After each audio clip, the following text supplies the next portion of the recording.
ഇന്ന് നമ്മൾ ഉണ്ടാക്കാൻ പോകുന്നത് നല്ല അടിപൊളിയായിട്ടുള്ളൊരു ചമ്മന്തിപ്പൊടിയാണ്. അപ്പോൾ അതെങ്ങനെ ഉണ്ടാക്കുന്നത് നമുക്കൊന്ന് കണ്ടു നോക്കാം.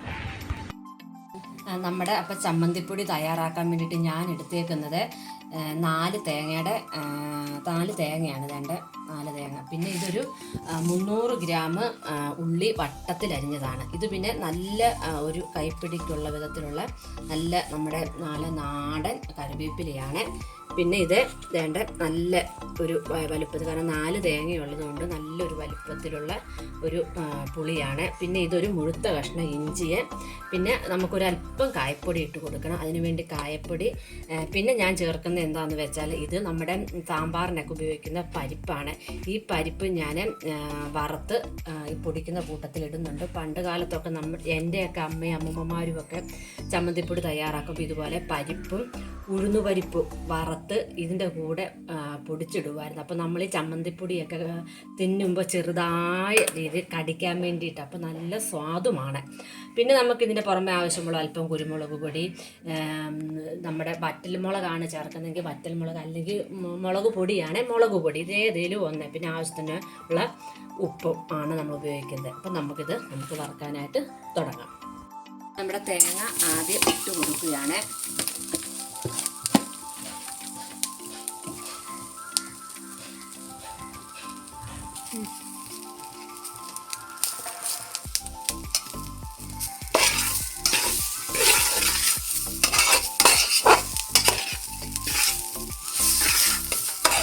നമ്മൾ കയ്യിലെടുക്കാതെ മൂക്കുന്നത് വരെ ഇളക്കി കൊടുക്കണം. അല്ലെങ്കിൽ എണ്ണയൊന്നും ചേർക്കുന്നില്ല. സാധാരണ നമ്മൾ തേങ്ങയൊക്കെ വറുക്കുമ്പോൾ അതിനകത്ത് എണ്ണമയൊക്കെ ചേർത്ത് കൊടുക്കുക. അപ്പോൾ ഇത് നമ്മൾ കേട് കൂടാതിരിക്കാൻ വേണ്ടിയിട്ട് നമുക്ക് എണ്ണ ചേർക്കുന്നില്ല. കാരണം വെച്ചാൽ ഈ തേങ്ങയിൽ തന്നെ നല്ല എണ്ണമയം ഉണ്ട്. അതുകൊണ്ട് നമുക്ക് ഇതിലേക്ക് ഞാൻ ഇവിടെ എടുത്തു വെച്ചേക്കുന്ന ഉള്ളി,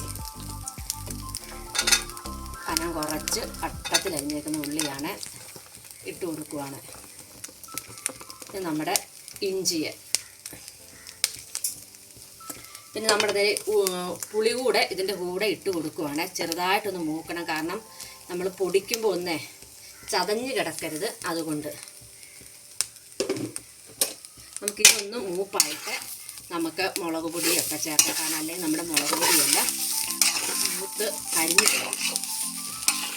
നമുക്കൊരു പകുതി മൂപ്പായിട്ട് നമുക്ക് കരിയാപ്പില ഇട്ട് കൊടുക്കാം. അതിലുള്ള കരിയാപ്പിലയെല്ലാം നല്ലപോലെ മൂത്ത് പോയി കഴിഞ്ഞാൽ ആ കരിയാപ്പിലയുടെ ആ ഒറിജിനലായിട്ടുള്ള രുചി നമുക്ക് കിട്ടാതെ വരും.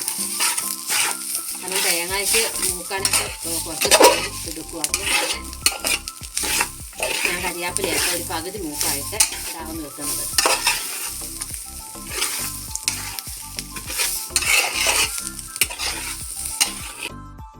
അപ്പം നമ്മുടെ തേങ്ങ ഒരു പകുതിയുടെ അത്രയും മൂപ്പായിട്ടുണ്ട്. നമുക്കിതിനകത്ത് നമ്മുടെ കറിവേപ്പില ഇട്ട് കൊടുക്കാവേ. നല്ലപോലെ കറിവേപ്പിലയൊക്കെ ഇരുന്നോട്ടെ.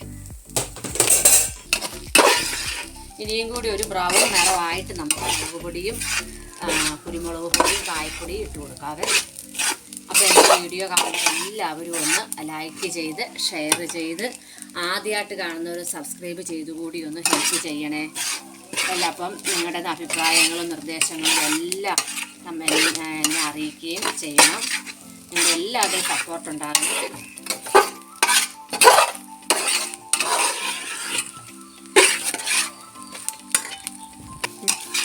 അപ്പോൾ നമുക്ക് ഇനി ഇത് മൂക്കുന്ന കൂട്ടത്തിൽ തന്നെ നമുക്ക് എടുത്തു വെച്ച സാമ്പാർ പരിപ്പും ഉഴുന്നുപരിപ്പും കൂടി ഇതിൻ്റെ കൂടെ തന്നെ യോജിപ്പിച്ച് നമുക്ക് പൊടിച്ചെടുക്കേണ്ടതാണ്.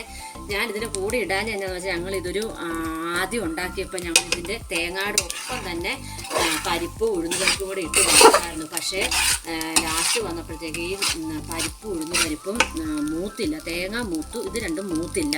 ഒരു ചതഞ്ഞ് കിടന്നു ചമ്മന്തിപ്പൊടിക്ക്. അതുകൊണ്ടാണ് ഇപ്രാവശ്യം പരിപ്പൊന്നും ഇട്ട് കൂടിയാണ്. ഇത് നമുക്ക് സെപ്പറേറ്റ് വറുത്തിട്ട് ഒന്നിച്ചിട്ട് മിക്സിയിലിട്ട് നമുക്ക് പൊടിച്ചെടുക്കണം. അപ്പോൾ നമ്മുടെ ചമ്മന്തിപ്പൊടിക്കുള്ള തേങ്ങ നല്ലപോലെ മൂത്ത് വന്നിട്ടുണ്ട്.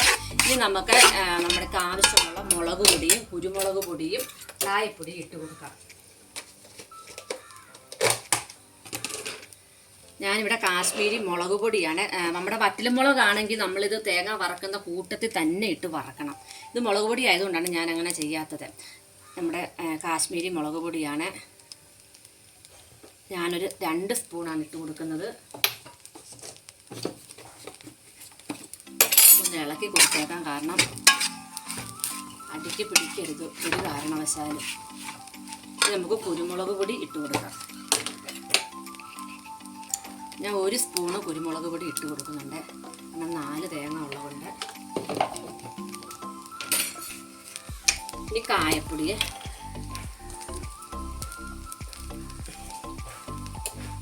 ഇനി ഞാൻ ചെയ്യുന്നത്, നമ്മൾ പരിപ്പ് 2 സൈസ് പരിപ്പ്, ഉഴുന്ന് പരിപ്പും സാമ്പാർ പരിപ്പും എടുത്ത് വെച്ചായിരുന്നു. അത് ഞങ്ങൾ സെപ്പറേറ്റ് വറുത്ത് വെച്ചിട്ടുണ്ട്. അതും കൂടി ഇതിൻ്റെ കൂട്ടത്തിൽ ഇട്ട് കഴിയുമ്പോഴത്തേക്ക് എല്ലാത്തിൻ്റെയും മൂപ്പ് ഒരുപോലെയാണ്. ഞങ്ങളുടെ സാമ്പാർ പരിപ്പാണ്, ഉഴുന്ന് പരിപ്പും വെച്ചിട്ടുണ്ട്. ഇനി നമുക്കിതെല്ലാം കൂടി ഒന്ന് മിക്സ് ചെയ്ത് ഇനി നമുക്ക് നമ്മുടെ ആവശ്യത്തിനുള്ള ഉപ്പ് കൂടി ഇട്ട് കൊടുക്കണം.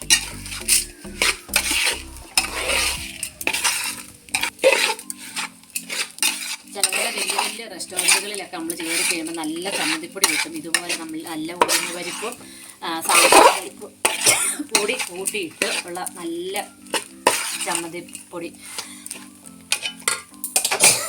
ഇനി നമുക്ക് ആവശ്യത്തിനുള്ള ഉപ്പ് ചേർത്ത് കൊടുക്കാതെ, കാരണം നമ്മുടെ വാങ്ങാനായിട്ടുള്ള പരുവമായിട്ടുണ്ട്.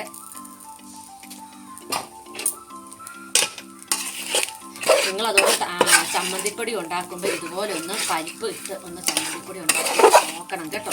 നല്ല സ്വാദാണ്, കാരണം ഈ പരിപ്പ് ഇടയ്ക്കിടയ്ക്ക് കടിക്കുമ്പോൾ നല്ല രുചിയാണ്.